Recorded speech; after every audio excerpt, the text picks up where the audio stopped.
It had been a long and hot summer on Sodor, but now the weather had changed drastically. As they began their work that autumn, the engines on the Skarloey Railway felt the brunt of it, from enduring torrential downpours of rain to weathering the biting, whistling wind which blew leaves onto the tracks, and along with it all came the fog.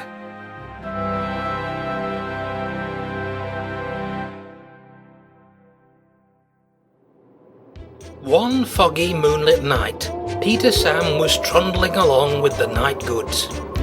Usually it would have been a job for Rusty, but Rusty was being repaired and no other diesel could be spared.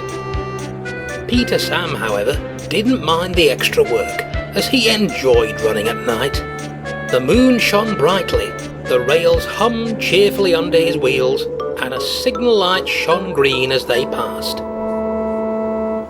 But as he made his way by Hillside Mill, Peter Sam had to stop, for a lone signal set at danger. He could hardly see anything at this point, even with his lamp on. Peter Sam felt the cold autumnal mist flow against his wheels as he drew to a halt. "Brrr, I'll be glad to get home to my nice warm shed," Peter Sam shivered. "You and me both, lad," replied his driver.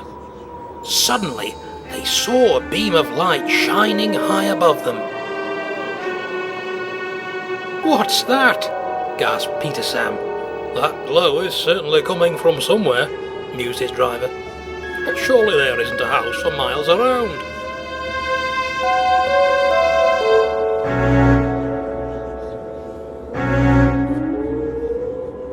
Then they heard an anonymous creaking sound, which sent shivers down Peter Sam's funnel. "Ghosts!"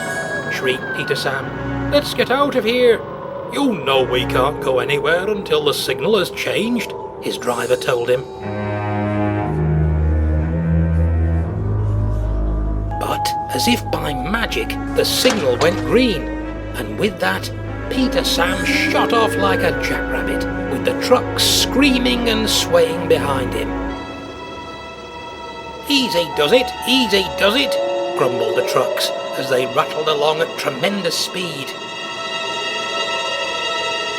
Though the fog had cleared by the time they got back to the comfort of the sheds, Peter Sam was still traumatized.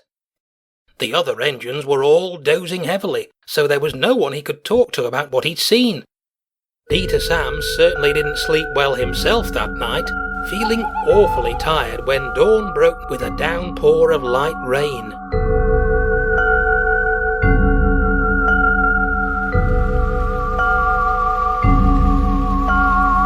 "What's up with you?" asked Skarloey. "You look like you've seen a ghost." "Ghost?" yawned Peter Sam drowsily and drifted off back to sleep. When his crew came to start work, the fireman found it hard to light his fire. "Wake up, Peter Sam," he grumbled.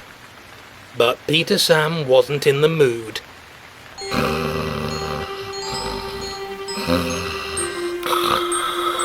"I'm asleep,"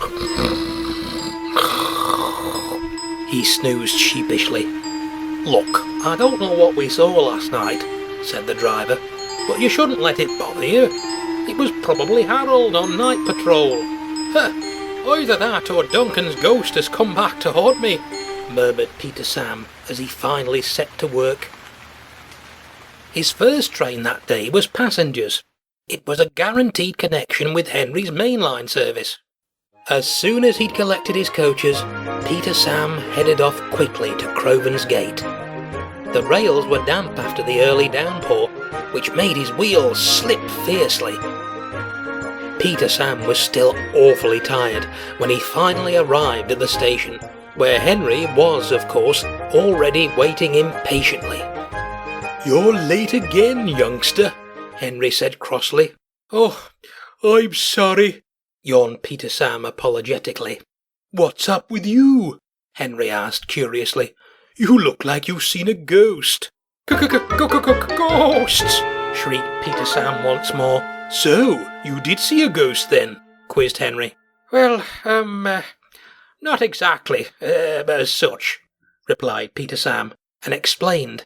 "I saw this mysterious light shining while I was near Hillside Mill. Of course, with it being so foggy, Driver and I couldn't tell where the light was coming from, other than high above us." Henry sighed sympathetically. "I know just what you mean," he said knowingly. "Once, at Howin Lake, just before it was restored, I saw a light move in the station building. That sent shivers down my funnel, I can tell you. But of course, there were lots of other strange goings-on that peculiar night too." "Like what?" asked Peter Sam. But before Henry could answer, his guard blew the whistle and waved his green flag. "I'll tell you the rest another time," Henry said, as he puffed swiftly away to make up for lost time. Peter Sam began to feel better, knowing that an engine like Henry sympathised with him. Soon his guard gave the all clear, and Peter Sam headed on his way. In spite of being so drowsy, and the damp rails as he rumbled over the viaduct, he had a pleasant run. The coaches enjoyed themselves too.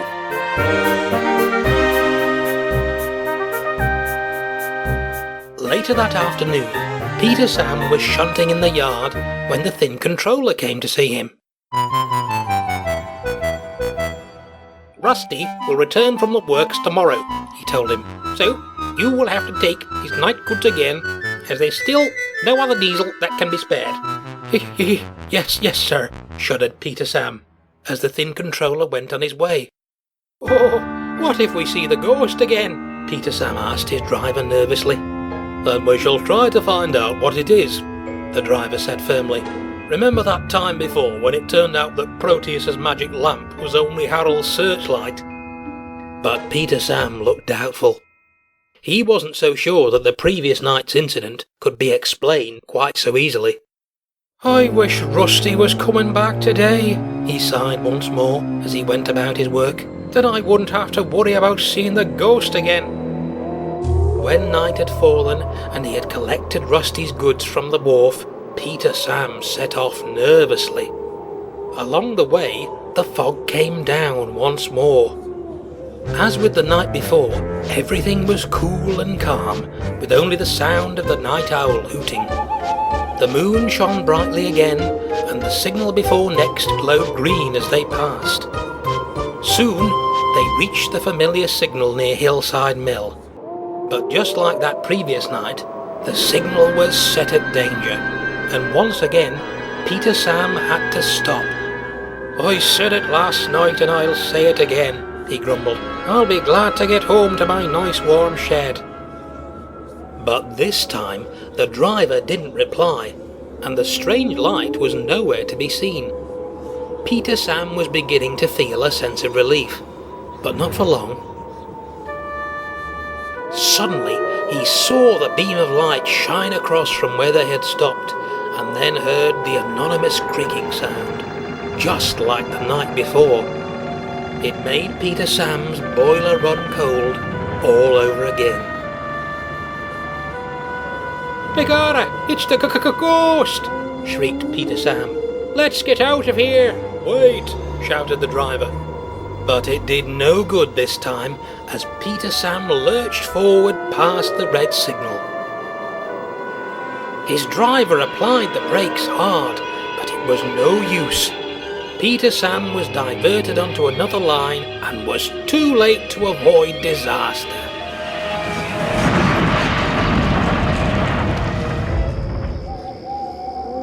The telephone rang in Mr. Percival's house, just as the thin controller was about to go to bed.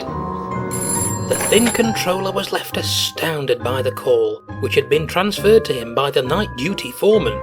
He listened with intrigue to what was being said by the mysterious voice. "What's that you say? An engine has crashed into an old barn down the hill from your house?" That must be Peter Sam," the thin controller murmured to himself. "Well, I shan't be able to get a train there until the morning, I'm afraid, but thank you most graciously for informing me." Good night, sir." The thin controller put the receiver down and then mopped his face as he went upstairs to bed. "Bless my soul," he said to himself. "It certainly has been one of those nights." Come first light, the thin controller went off with Skarloey to find and rescue Peter Sam. After some time, they came to the signal near Hillside Mill, which was still set at red. When Skarloey stopped, the thin controller clambered down and walked for a short distance. He met Peter Sam's driver and fireman and the guard by the points. "I'm sure Peter Sam didn't mean to lurch forward past the signal," explained the driver. "It was that beam of light. It just astounded us," the fireman added. "Well, I'm glad to see that none of you are seriously hurt," smiled the thin controller. "And I hope that Peter Sam isn't too damaged either." "Just shaken as far as we can tell," said the driver. "But he'll need to be pulled out before he can go anywhere." "Don't worry," the thin controller added. "Skarloey can handle all that." As he went back to Skarloey with Peter Sam's guard, the thin controller noticed a rather large house, situated on top of a cliffy hill above the line. Thought the thin controller. "I wonder." So, while the thin controller and the guard climbed carefully up a nearby stairway to investigate, Skarloey hauled away the trucks and then came back for Peter Sam. When all was ready, Skarloey began to heave and pull his hardest. He struggled at first, as his wheels slipped fiercely on the damp rails. At long last, the Old Faithful managed to haul Peter Sam back to safety. Bits of timber lay all over Peter Sam's front end. His buffer beam was badly bent, whilst his special funnel was dented. "Oh, thank you, Skarloey," he sighed, happy to be back in the open air once more. Before the cavalcade headed for home, the thin controller and the guard came back down from the house on the hill, and they told the engines what they had discovered. "That beam of light you saw, Peter Sam, was from that house up there," the thin controller explained. "A widower lives there, and he said that the noise of your puffing had disturbed him. Hence why the light beamed across your track, because he was curious to see what it was." "We did explain about Rusty also," added the guard, "but he says he didn't hear anything other nights, except for the last two. Rusty's motor must be a lot quieter than your puffing, I suppose." Peter Sam didn't know what to say.